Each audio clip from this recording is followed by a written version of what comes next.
Jai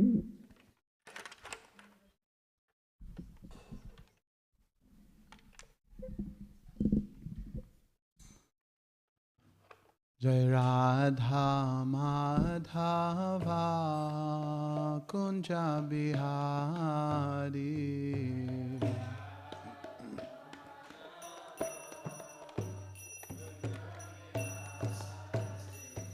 Jai Radha Madhava Kunja Bihari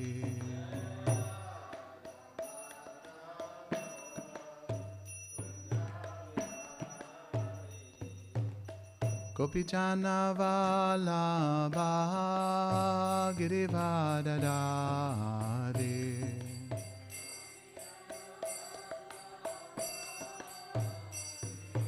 Can you give them some maha? Gopichana Vallabha Girivardhari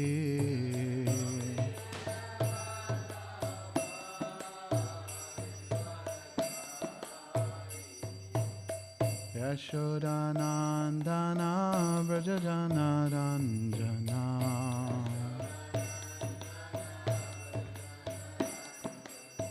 Yashodanandana Brajajana Ranjana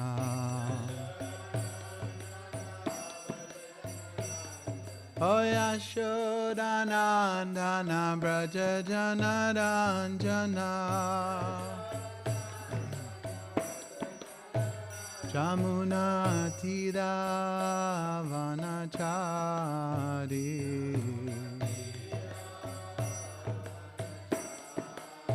Jamuna Tira Vanachari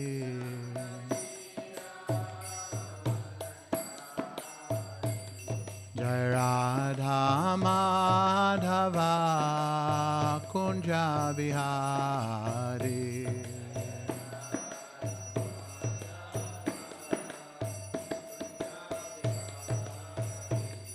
Jai Radha Madhava Kunja Bihari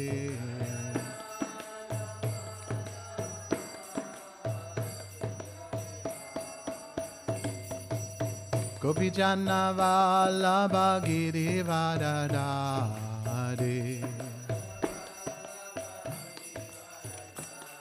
Hey Gopichana Vallabha Girivardhari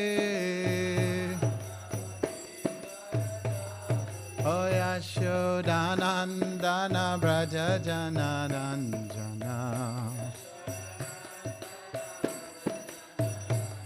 Hey Yashodanandana Brajajana Ranjana Jamuna Tira Vanachari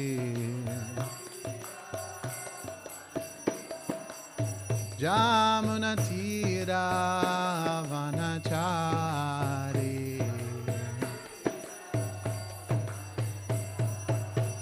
Jai Radha Madhava Kunja Bihari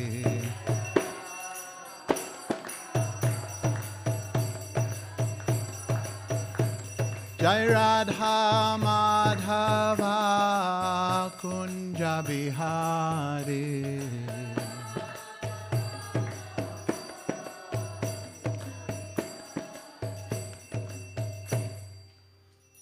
Radha Madhava ki, Radha Kalachanji ki, Radha Govinda ki, Nitai Gaur Sitanath Premanandi.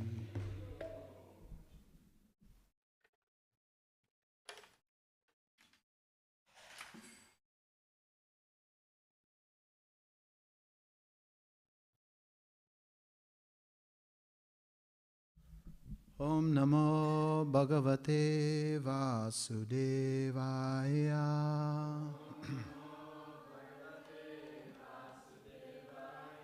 Om Namo Bhagavate Vasudevaya.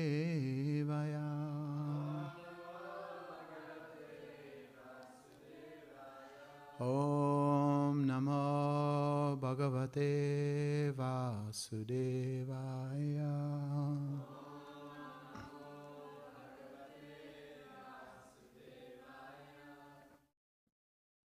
from Srimad Bhagavatam.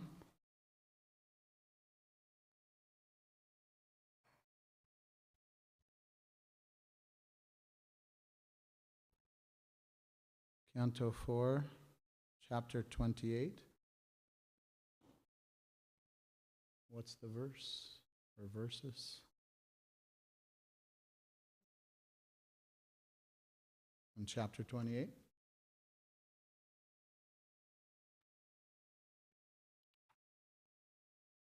So, do you have the mics? Can we do the group reading?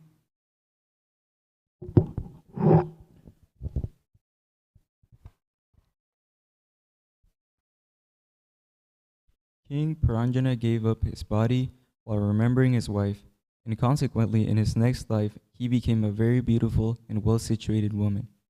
He took his next birth as the daughter of King Vidarbha in the very house of the king. It was fixed that Vidarbhi, daughter of King Vidarbha, was to be married to a very powerful man, Malayadvaja, an inhabitant of the Pandu country. After conquering other princes, he married the daughter of King Vidarbha.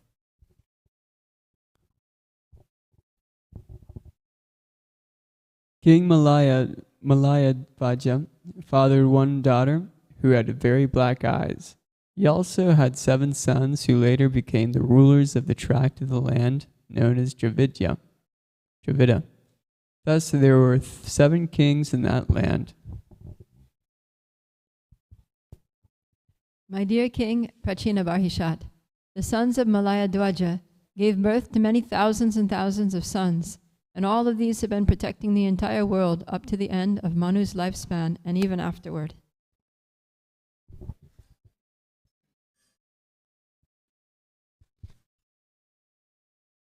The great sage named Agastya married the firstborn daughter of Malayadvaja, the avowed devotee of Lord Krishna.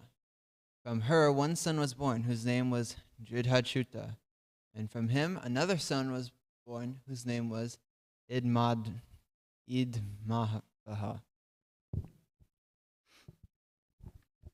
After this, the great saintly king Maladvaja divided his entire kingdom among his sons.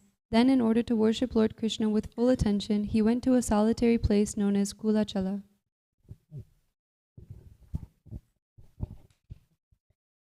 Just as the moonshine follows the moon at night, immediately after King Malayadvaja departed for Kulachala, his devoted wife, whose eyes were very enchanting, followed him, giving up all homely happiness despite family and children.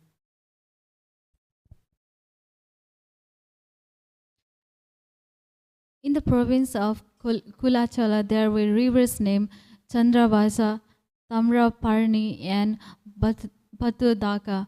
King Malayadvaja used to go to those pious rivers regularly and take his bath there. Thus, he purified himself externally and internally. He took his bath and ate bulbs, seeds, leaves, flowers, roots, fruits, and grasses, and drank water. In this way, he underwent severe austerities. Eventually, he became very skinny.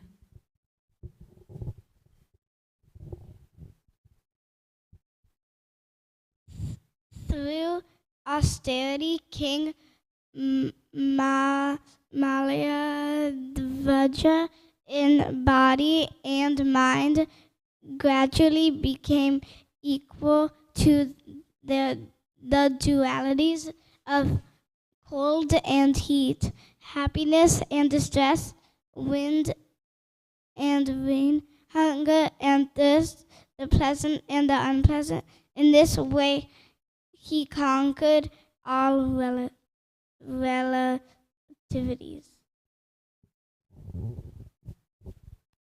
By worshipping, executing austerities, and following the regulative principles, King Malayadvaj conquered his senses, his life, and his consciousness. Thus, he fixed everything on the central point of the Supreme Brahman, Krishna.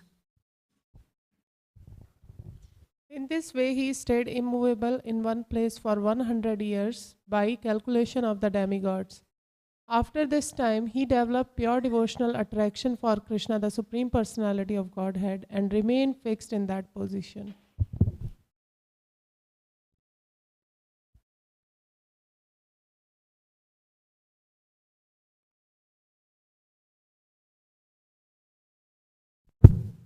King Maladvaja attained.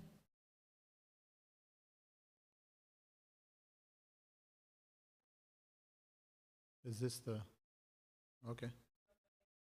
Sure. King Malayadwaja attained perfect knowledge by being able to distinguish the super soul from the individual soul. The individual soul is localized, whereas the super soul is all-pervasive. He became perfect in knowledge that the material body is not the soul, but that the soul is the witness of the material body. In this way, King Maladvaja attained perfect knowledge because in his pure state he was directly instructed by the Supreme Personality of Godhead. By means of such enlightening transcendental knowledge, he could understand everything from all angles of vision. King Maladvaja could thus observe that the super soul was sitting by his side and that he, as the individual soul, was sitting by the side of the super soul. Since both were together, there was no need for separate interests. Thus, he ceased from such activities.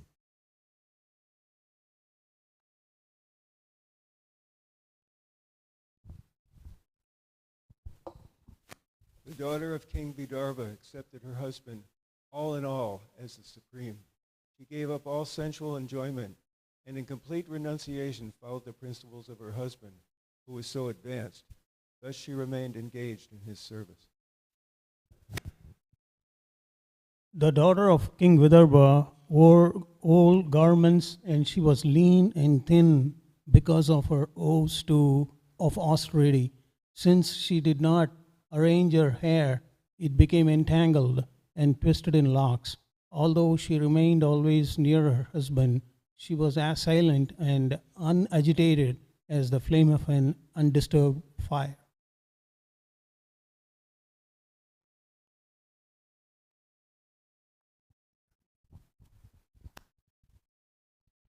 The daughter of King Vidarbha continued as usual to serve her husband, who was seated until she could ascertain that he had passed away from the body. While she was serving her husband by massaging his legs, she could feel that his feet were no longer warm, and thus could understand that he had already passed from the body. She felt great anxiety upon being left alone. Bereft of her husband's company, she felt exactly as the deer feels upon being separate from its mate. Being now alone and a widow in that forest, the daughter of Vidarbha began to lament incessantly, shedding tears which soaked her breast, and crying very loudly.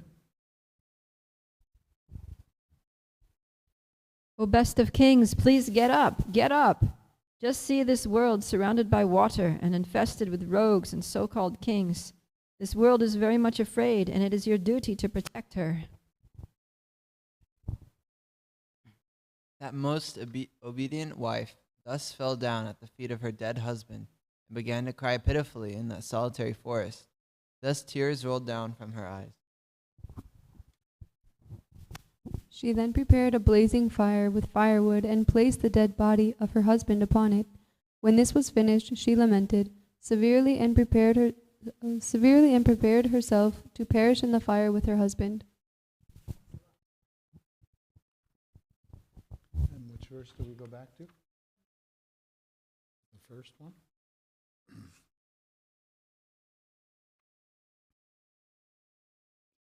Tam eva manasa grinan Dabhuva pramadodatama Anantaram vidarbhasya Raja Simhasa Vishmani Please chant.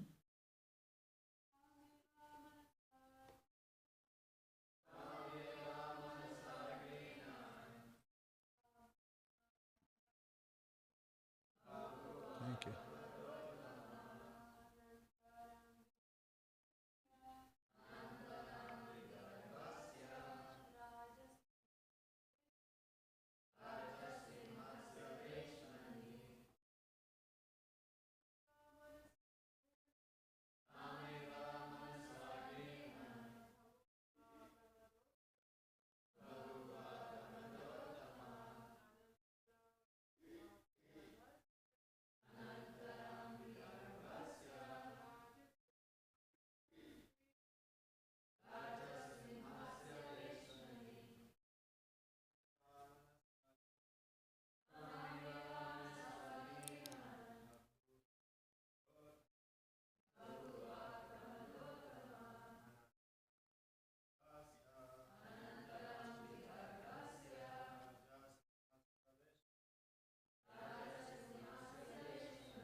We'll do the synonyms together. Tam, her. Eva, certainly. Manasa, by the mind. Grinan, accepting. Babuva, became. Pramada, woman. Uttama, highly situated. Anantaram, after death. Vidarbhashya, of Vidarbha. Rajasimasya, of the most powerful king. Vaishmani, at the house.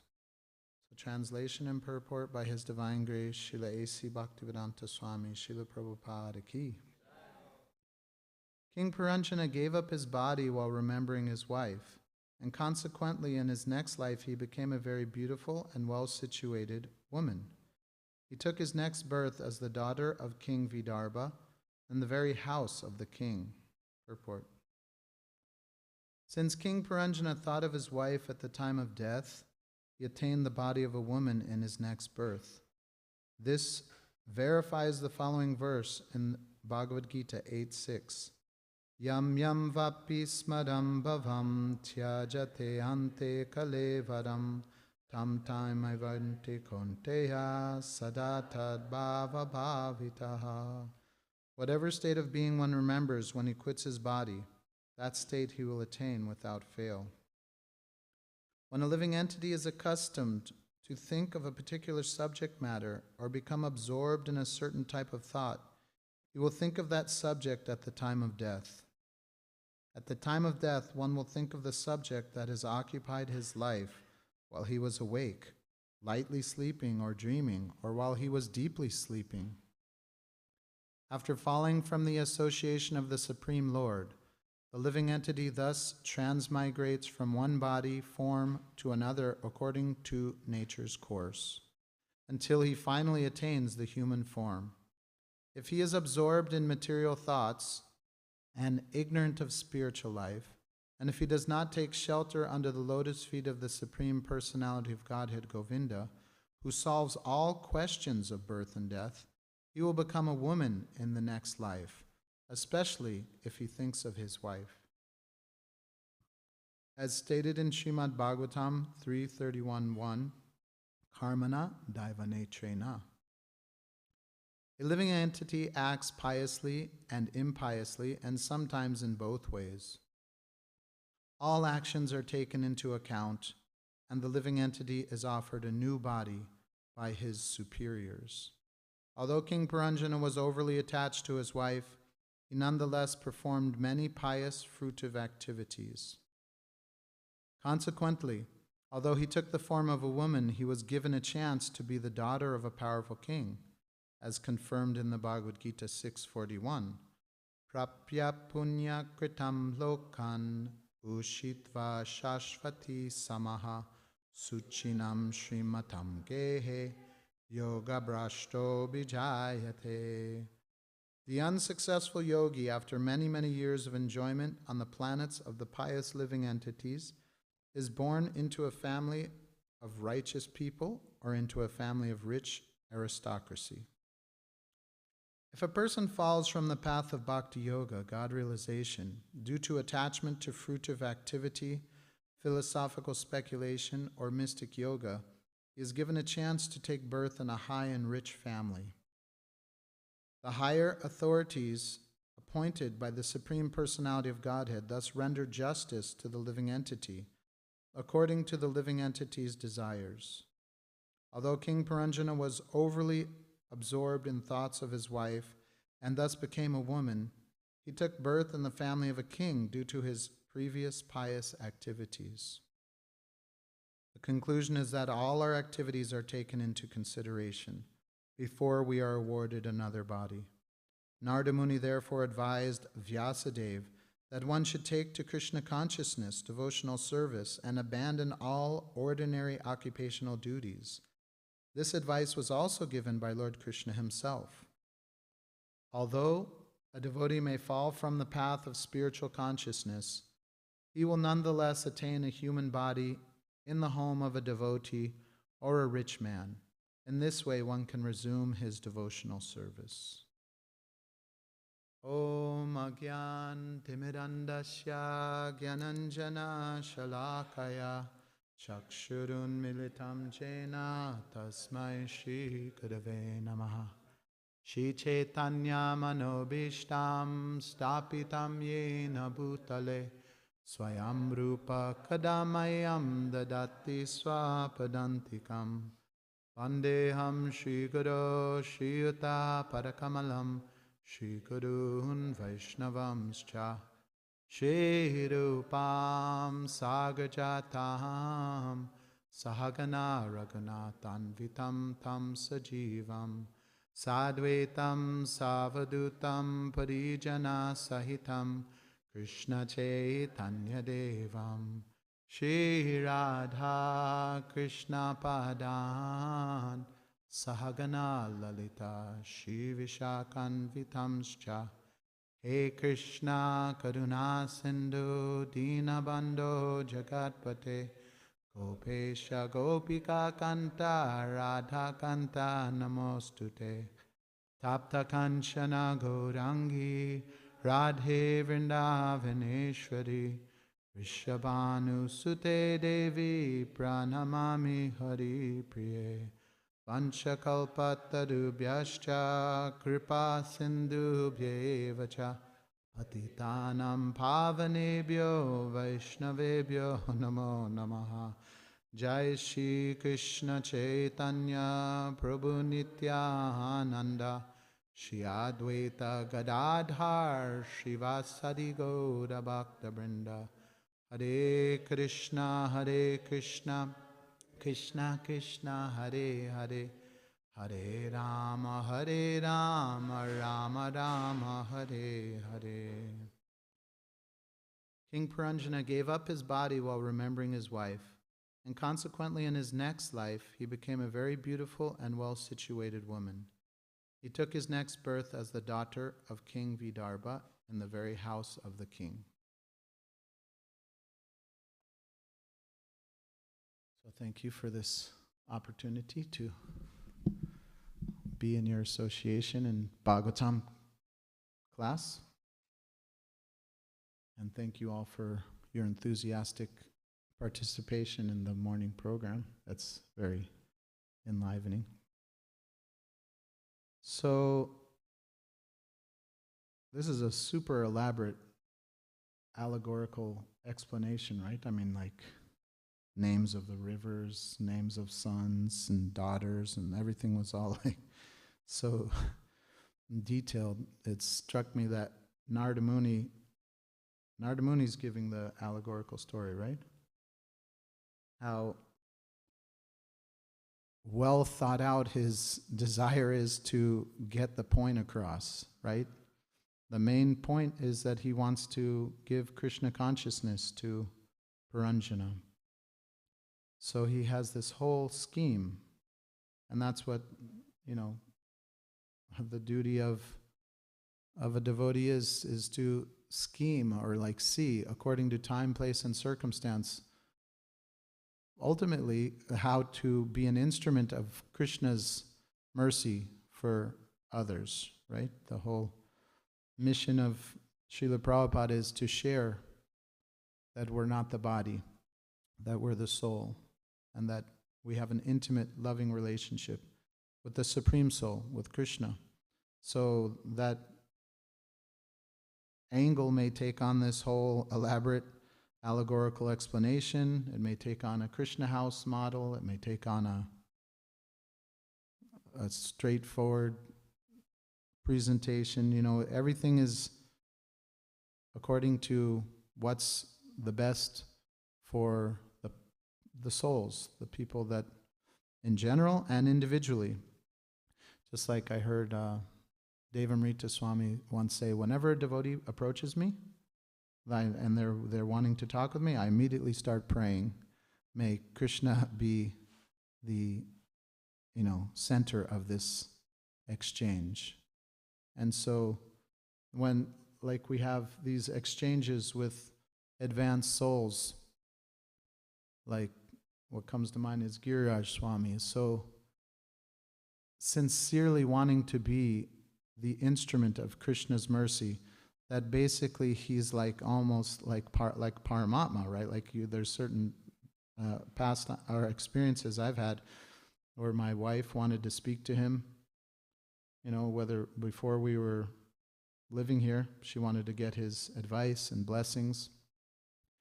And it was at Kirtan 50, right? And we were having prasadam upstairs in the sanctuary. And I was asking, do you think I should ask him if we could have a darshan, a talk with him? And then right as we were talking, then Giriraj Swami came around the corner and he said, shall we have a talk in my my room right now? And then we were like, yes, please.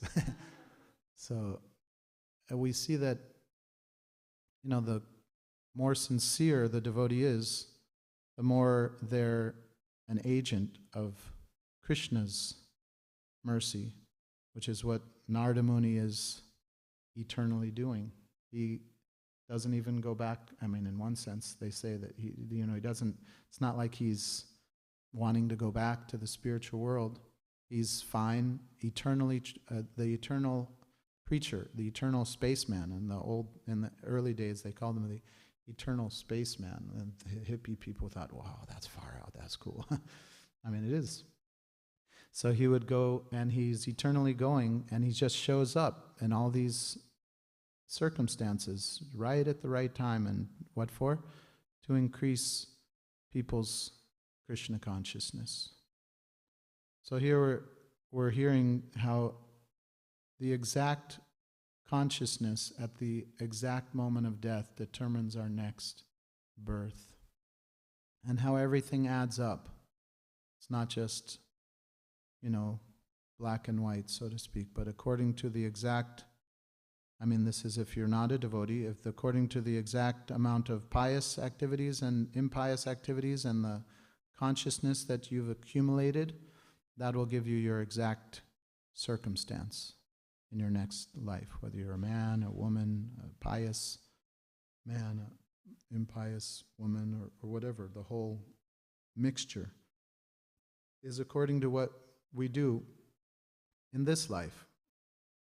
And Krishna consciousness is meant to infuse us with the importance of wanting to go back to our original relationship in this life. Why next life? Why, we're hoping for moksha, or we're hoping for in the future a better, to get to heaven, or to be with God, or to be free from the samsara or whatnot. But no, that in this life and in this moment we can be Krishna conscious. How many of us were here for the Gita class by Gauranga Darshan? It was very enlivening how he was so enthused for chanting shlokas, wasn't it? But also what struck me was he was talking about the approachability of the holy name. His whole class was about the mercy of the holy name, how for other services you have to prepare yourself, so many things to get ready, to prepare yourself to be able to do that service. But for chanting, you can chant right when you wake up. He even said you can chant when you're asleep. That's pretty advanced stage. So there's no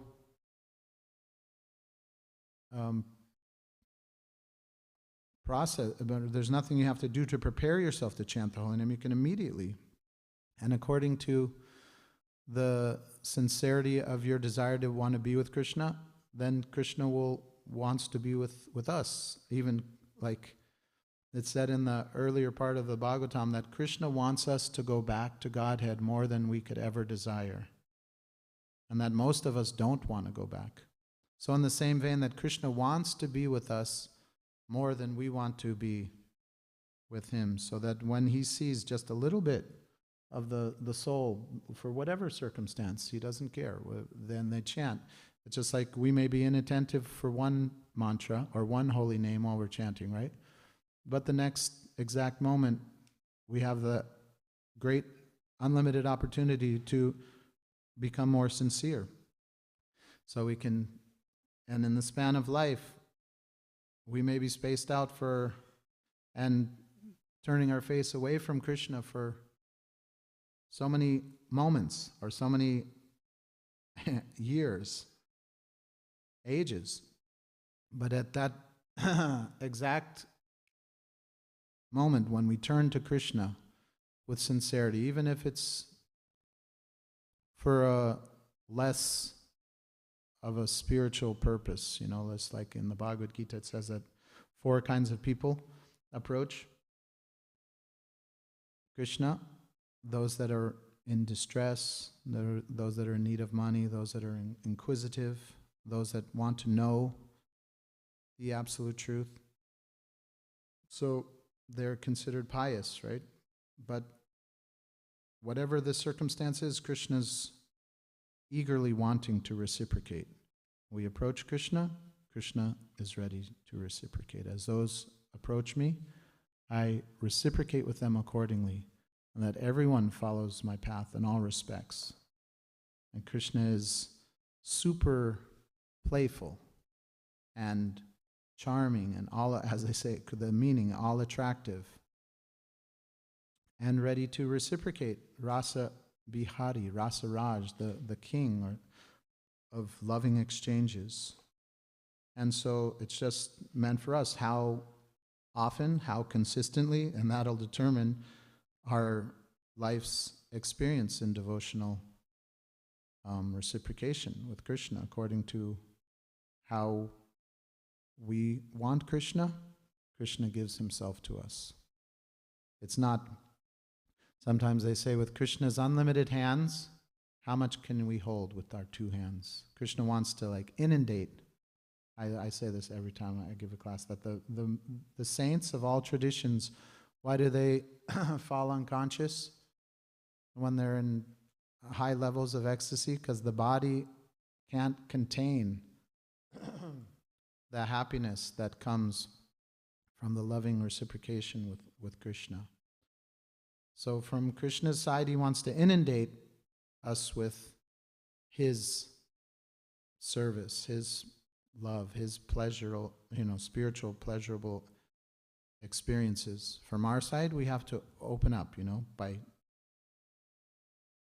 wanting it and then pursuing it, being consistent, getting devotee association always, and just some off the top of my head thoughts. If there's some questions or realizations of this verse, please share. Diego, want to use the mic?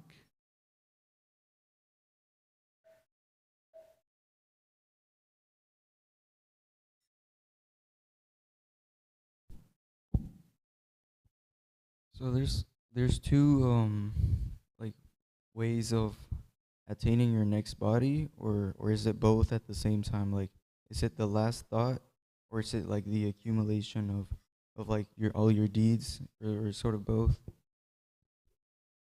Yeah, according to, like in the purport, Prabhupada said, whatever you're absorbed in on a daily basis is where your mind will be at the exact moment of death. So that's there for, in general, But then you have the Krishna factor. When you're a devotee and you're approaching Krishna continuously throughout your life, then let's say for some unfortunate circumstance at the exact moment of death, you're in a coma or you're something like that, then Krishna will force the devotees say that Krishna will force his way into your mind. So you get help from Krishna's side that Yeah, but in general, whatever you're doing on a daily basis and whatever your thoughts are, like this verse, it says, Yam yam vapi smaran bhavam. So what your bhava is, what you've accumulated, but your works create your mentality.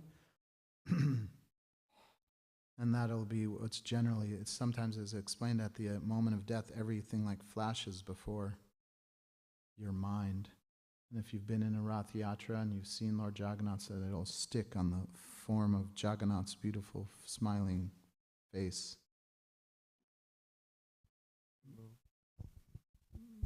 Jai, Hare Krishna. I guess, just to elaborate on Prabhu's question, how does karma play into all of this? Like devotee karma or? Just any person like karma. Well, like I was explaining to Diego, that like things, when you approach Krishna in a through devotional service, then it's not actually just tit for tat. Is that phrase? It's not just like a business transaction where it's just like Yamaraj giving you the reactions. Just like that story that Gauranga Darshan explained last night of Ajamil, who named his son Narayan. So he was engaged in sensuous, sinful activities for most of the later part of his life. But because Krishna appreciates devotees approaching him through his holy name so much that even he didn't think of Krishna, but he was calling for his son. Then Krishna, he got, I don't know where he got that information. It was so intricate, Narayana. So he chanted those 4 syllables. So then Krishna, Narayana said, okay, I'll send 4 Vishnu Dutas. So then it wasn't just a karmic, just plain, okay, let Yamaraj deal with him because so it's so, intricate. But if you don't approach in any form, in one sense, like what's the first part of devotional service is hearing, right? Shravanam, Kirtanam, Vishnu. These are like the 9 main basic ways to approach Krishna. First one is hearing. So who hasn't heard about God? Most people have gone to church once, even if it was a few times in their life. Maybe they didn't contemplate it too much and they didn't act upon it so much, but that's thank you.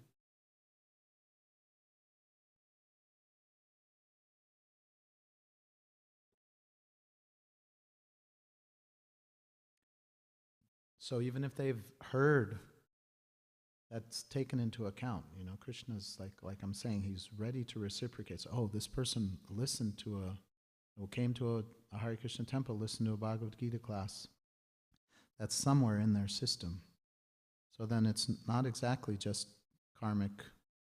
And Krishna can do whatever he wants. He's completely independent. So Krishna may, give that person their karmic results in such a way, or but then like it's explained that any devotional activity goes into like a spiritual bank account, and then whenever the soul has a desire to engage again, then it takes up from that point, either in this life or the next life. So let's say for like a few days you were I was a little bit mechanical about chanting. But then after 3 days of like, man, I'm feeling so dry or whatever, then usually, okay, let me chant with some feeling, and then you get a little, more sincere, and you do your devotional activities with a little more affection, a little more absorption, a little more concentration. So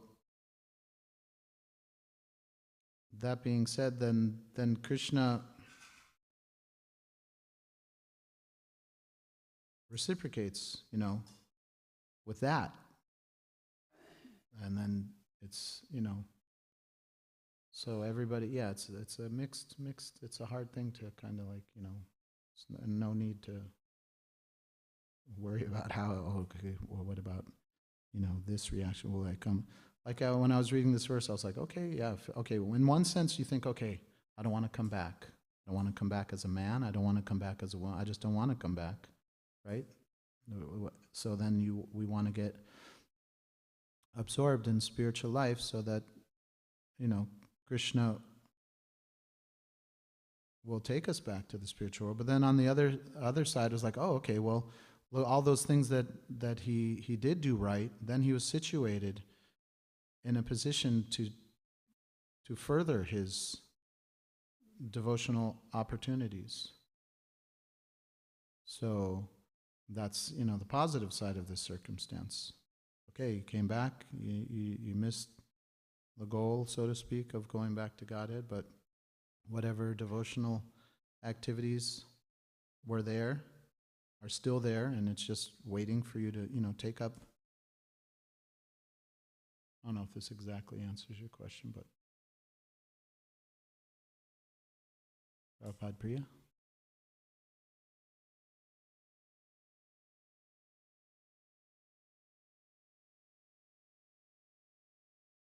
Yeah, Hare Krishna. Yeah, and Prabhupada quoted that verse, karmana daivane trena. So, yeah, for ordinary, like for non-devotees, then that's what it is. It's according to the karma, according to the consciousness. And Prabhupada says here that how everything is taken to, that was interesting, he said everything that we've done in this lifetime is taken into account. So the good things, we get good results, the bad things, we get bad results. Like every little thing that we did is going to have some consequence in the next life. But then he says, Narada Muni therefore advises Vyasadeva that one should take to Krishna consciousness, devotional service, and abandon all ordinary occupational duties. This advice was also given by Lord Krishna himself. So he's referring there to Sarva Dharman Parityajya Mamekam Sharanam Raja Aham Dvam Sarva Papebhyo Moksha Yishyami Ma Shuchaha. Because the idea is like abandon all ordinary occupational duties, take to Krishna consciousness, and then we can get free from all the reactions to pious and also impious activities. Krishna says that in the Bhagavad Gita, that devotional service is like a blazing fire that burns to ashes.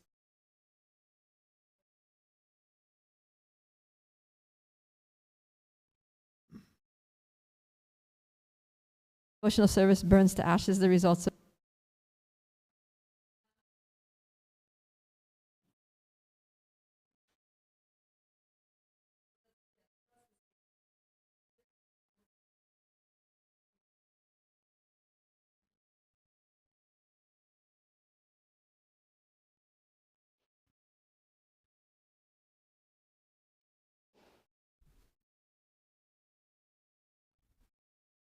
Premamrita.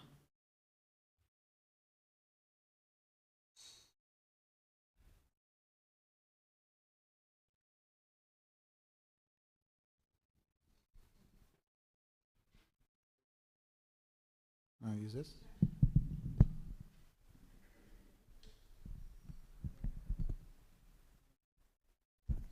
Hare Krishna. Thank you for class. So Prabhupada Priya was starting to quote like how Srila Prabhupada says, we just give this one life to Krishna, basically, and Krishna will take care of you. Sometimes it feels so difficult to give this, like a whole life, every part of my life to Krishna.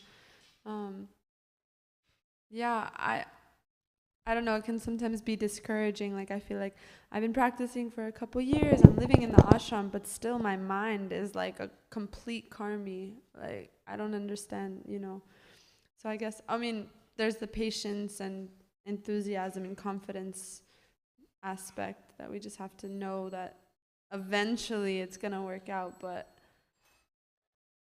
I don't know how can we keep that in mind, and how can we speed up the process and all of these things?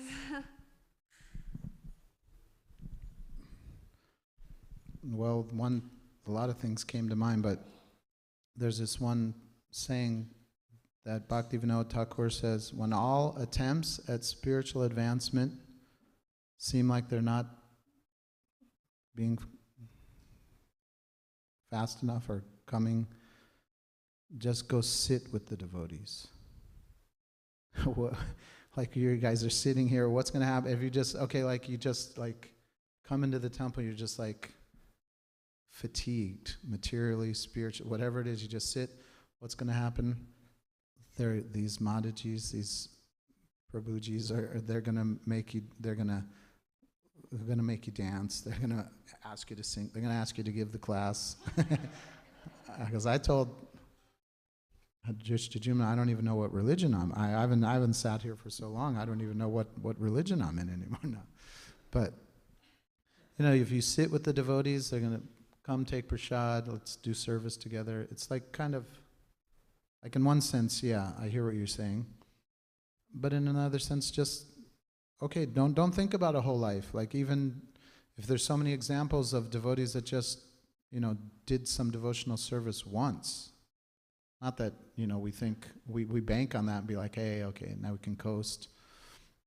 But it's also like whenever there's some our minds weighing us down, that's the scope. It's oh man, this devotee's like this, I'm like this, my mind's like this, the process is like this, it's hard.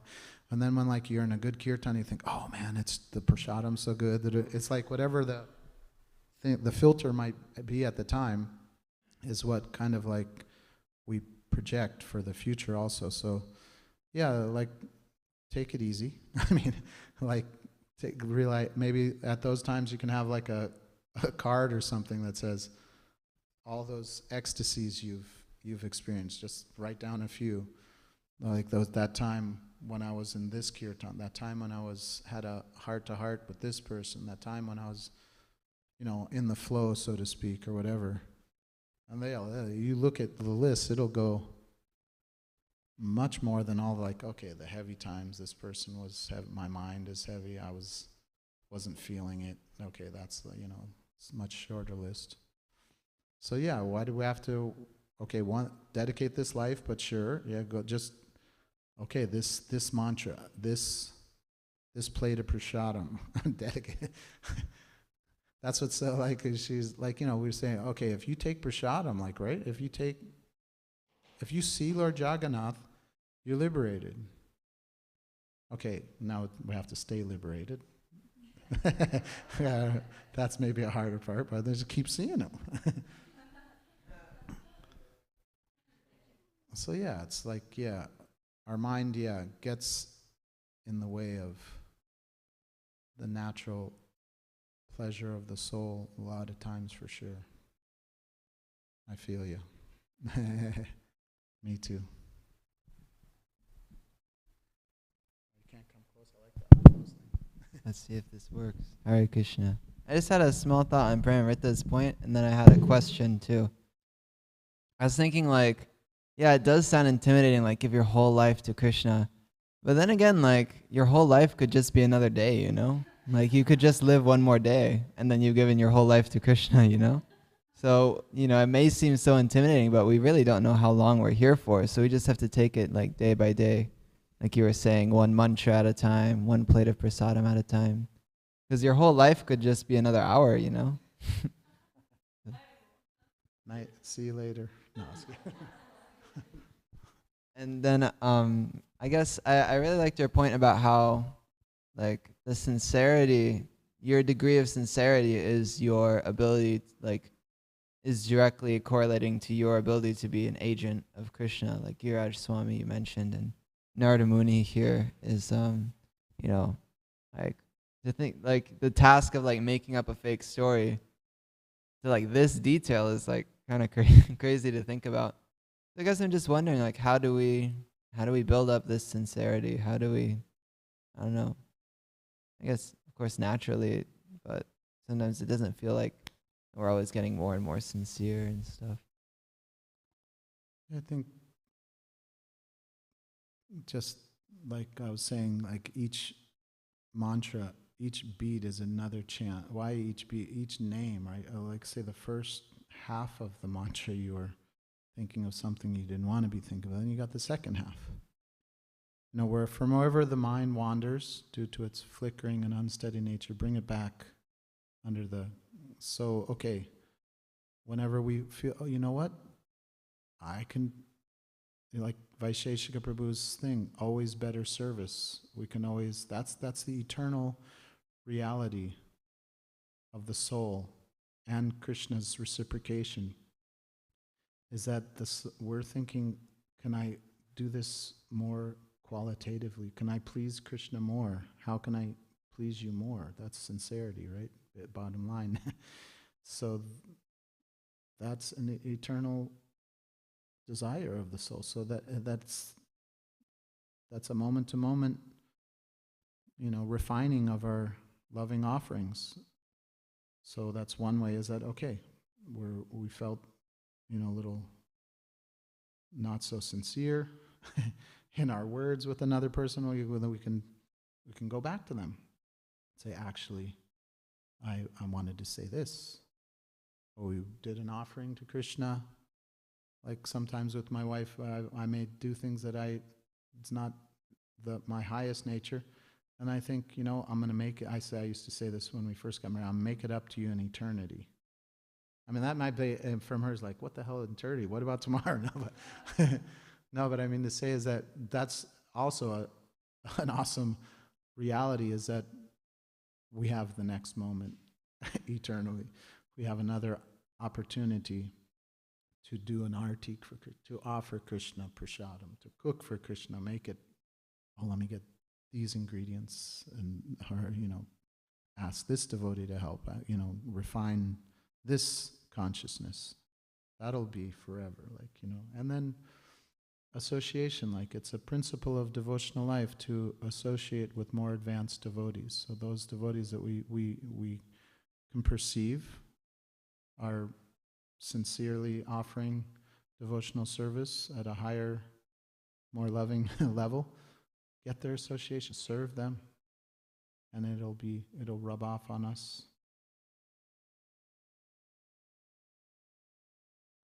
Like to add anything? Anybody else?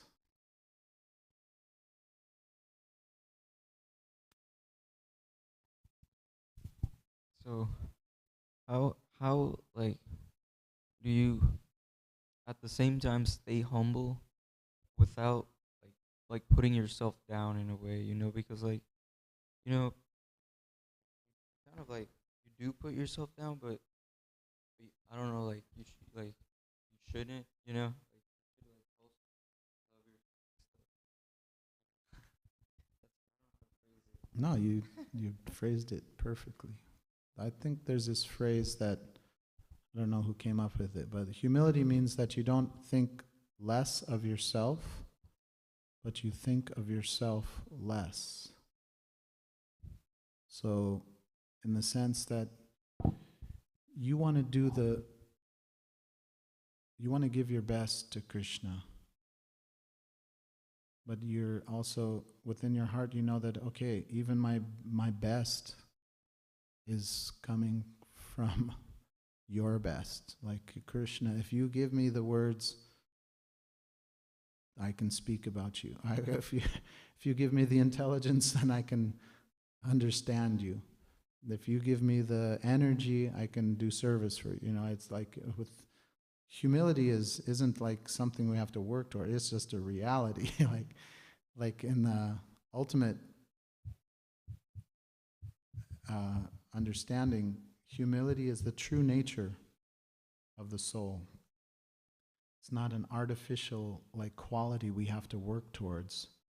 It's the natural energy of the soul in knowing Krishna's unlimited beauty and unlimited love. Then the soul, in Sanatana Goswami's Brihat Bhagavatamrita, he says that prema, pure love, is synonymous with humility. If you have humility, you have pure love. It means that the true energy of the soul is being expressed to Krishna. So it's not a thing that's like just a matter of, oh, no, Prabhuji, no, you go first. I mean, that might be, if that's your mood, that's fine. But it's also just the real love of the soul, wanting to please Krishna, and then that encompasses the whole, whole life of a devotee. So it's, you pray for it, genuine, the real symptoms of humility. And then that's the highest thing. Hare Krishna. Anjali Gopika. Hare Krishna. Thank you for your class, Jai Gauranga Prabhu. So nice Thank to you. finally see you up there. I'm glad we dragged you up today. But I just wanted, Diego Prabhu, you reminded me of something I heard His Holiness Bhakti Churu Swami say when someone asked him about accepting compliments in devotional service. If somebody compliments some service you've done, how to not become proud, but also accept the compliment. And he praises your service, you should just say, all glories to Srila Prabhupada. Because that's who all this knowledge and information has come from, and without that, we wouldn't know. So it's always nice to hear feedback so you can understand, oh, I am pleasing the devotees in the way I'm doing something, but then you offer that to Prabhupada or to your spiritual master or to somebody who has given you that knowledge. So we don't need to think, oh, I'm so worthless. In fact, there's that famous story where a disciple said to Srila Prabhupada, oh, Prabhupada, I'm the most fallen. And Prabhupada said, you are not the most of anything.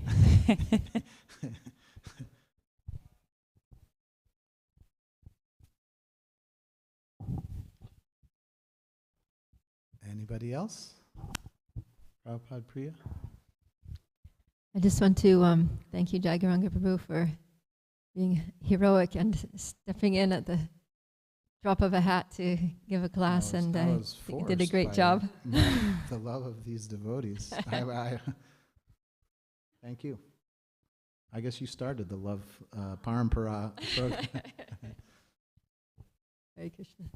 Yeah, please continually force me to engage in devotional service. I pray to be inspired by you and inspire you also.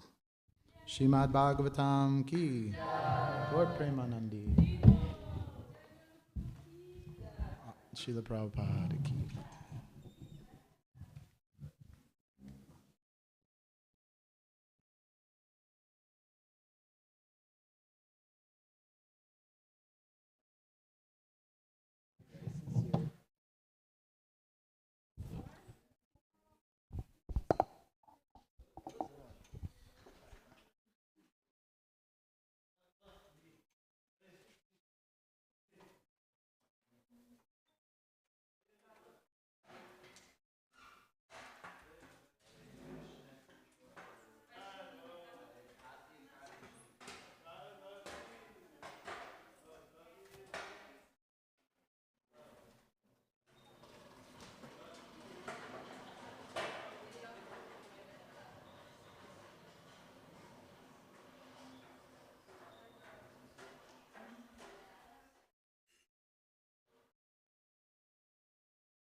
Jai